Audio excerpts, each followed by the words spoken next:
Amreli letter કાંડ મામલામાં પાટીદાર સમાજની દીકરીનું સરઘસ કાઢવા મામલે સમાજ સહિત રાજકારણની અંદર માહોલ ગરમાયો છે। આ મામલે સુરત શહેરના તમામ સમાજના આગેવાનોની અંદર રોષ જોવા મળી રહ્યો છે। આજે ટીમ 108 આર્મી ભગવા સહિતના અલગ અલગ સમાજના આગેવાનો દ્વારા અથવા લાઇન્સ ખાતે કલેક્ટરને રજૂઆત કરવામાં આવી હતી। ભાજપના ઇશારે દીકરીનો વરઘોડો કાઢવામાં આવ્યો હોવાનો આરોપ લગાવાયો છે, ત્યારે વરઘોડો કાઢનાર અધિકારીઓ સામે પણ પગલાં લેવામાં આવે તેવી માંગ કરવામાં આવી હતી। દીકરીને કોઈપણ પ્રકારની જાણ કર્યા વગર રાત્રિના સમય દરમિયાન પોલીસ દ્વારા ઘરેથી લઈ જવામાં આવી હતી। આવનાર સમયમાં દીકરીને જો ન્યાય ન મળે તો ગાંધી ચિંધ્યા માર્ગે આંદોલન કરવાની સમાજ દ્વારા તૈયારી દર્શાવી હતી। મારું નામ પિનલબેન રાદડિયા છે। હું સુરતથી છું। International human rights south Gujarat president છું। લક્ષ ફાઉન્ડેશન ચેરિટેબલ ટ્રસ્ટની પ્રમુખ પદે છું અને સર્વ સમાજ સેનાની મહિલા ગુજરાત પ્રમુખ છું। અમરેલી જિલ્લામાં જે ઘટના બની એક મહિલા સાથે, કઈ રીતે આખી ઘટના બની હતી ને અત્યારે સુરત કલેક્ટરને આવેદન તમને વિગતવાર કહું ને તો જે દીકરી છે ને એનો કોઈ દોષ જ નથી। દીકરી એક જગ્યાએ નોકરી કરે છે। ભાજપના અંદરો-અંદર નેતાઓના કોઈ વિવાદના લીધે આ લોકોએ દીકરીને ખાલી એટલું જ કામ સોંપેલું છે કે તું ટાઈપિંગ કરી આપ। દીકરીને કશી ખબર જ નથી અને દીકરી નિર્દોષ ભાવે નોકરી કરતી હોવાથી ત્યાં એને ટાઈપિંગ કરી આપ્યું છે અને એ ટાઈપિંગના લેટરના આધારે અંદરો-અંદર અદાવતના લીધે ભાજપના મોટા અગ્રણીઓએ પોતાના જેક લગાડીને દીકરીને રાત્રે ઘરેથી ઉચકી લીધી છે। 22 વર્ષની દીકરીનો શું વાંક છે કે તેને રાત્રે ઉચકવી પડી વગર વાંકે? અને એટલું તો બાકી રહે છે પણ સવારે એનો પાછો સરઘસ કાઢે છે આખા અમરેલી જિલ્લાની અંદર।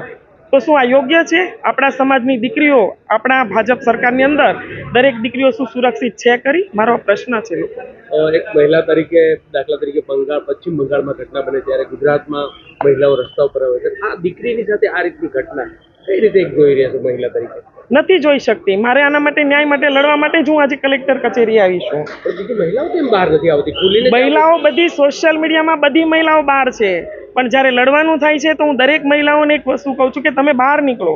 એક દીકરી, કાલે એ દીકરીનો પ્રશ્ન છે, કાલે આપણે અહીંયા પણ બની શકે છે ગમે તે વિસ્તારની અંદર। જો મહિલાઓ દબાઈ જશે તો આ ક્યારેય આ વસ્તુ બંધ નહીં થાય અને ભાજપ કે કોઈ પણ સરકાર, એવું ભાજપની સરકાર નથી પણ કોઈ પણ સરકારની અંદર પોતાનો દબદબો ચલાવશે। આપણા દેશનો ઇતિહાસ રહ્યો છે કે રામાયણની અંદર સીતાજીનું, મહાભારતમાં દ્રૌપદીનું જે રાજાઓએ અપમાન કર્યું છે એમને ભોગતાન ભોગવવાનું જ આવ્યું છે। એમ 30/12ના રોજ જે અમરેલીમાં ઘટના ઘટી અને એક દીકરીને જે પોલીસ તંત્ર દ્વારા જાહેરમાં સરઘસ કાઢવામાં આવ્યું એક સામાન્ય ગુનામાં, એ યોગ્ય નથી, મહિલાઓનું અપમાન છે અને એવો ગુનો કે જે ભારતીય જનતા પાર્ટીનો આંતરિક જૂથવાદ છે। આવો જ આંતરિક જૂથવાદ ગયા વર્ષે સુરત શહેર જિલ્લામાં બન્યો હતો।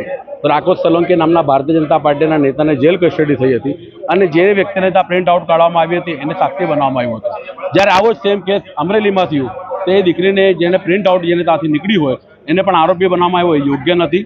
પોલીસે મહિલાઓનું સરાજાહેર અપમાન કર્યું છે, માન સન્માન જાળવ્યું નથી। એ મહિલા કોઈ મહિલા બુટલેગર, દારૂ કે નશાકારક વસ્તુ વેચનારી મહિલા બુટલેગર નથી, કોઈ ડાકુ રાણી નથી કે નથી કોઈ ડોન, મહિલા ડોન છે। તેમ છતાં એની સાથે આવો દુર્વ્યવહાર કરવો યોગ્ય નથી, મહિલાઓનું અપમાન છે। અમારી એક જ માંગ છે કે આવા પોલીસ કર્મીઓ પર તાત્કાલિક અસરથી, કે જે સરકારના નીતિ નિયમ નહીં પરંતુ ભારતીય જનતા પાર્ટીના પાર્ટી લાઇનથી ચાલનારા પોલીસ કર્મીઓની સામે તાત્કાલિક અસરથી કાયદેસરની કાર્યવાહી કરવી જોઈએ અને સસ્પેન્ડ કરવા જોઈએ।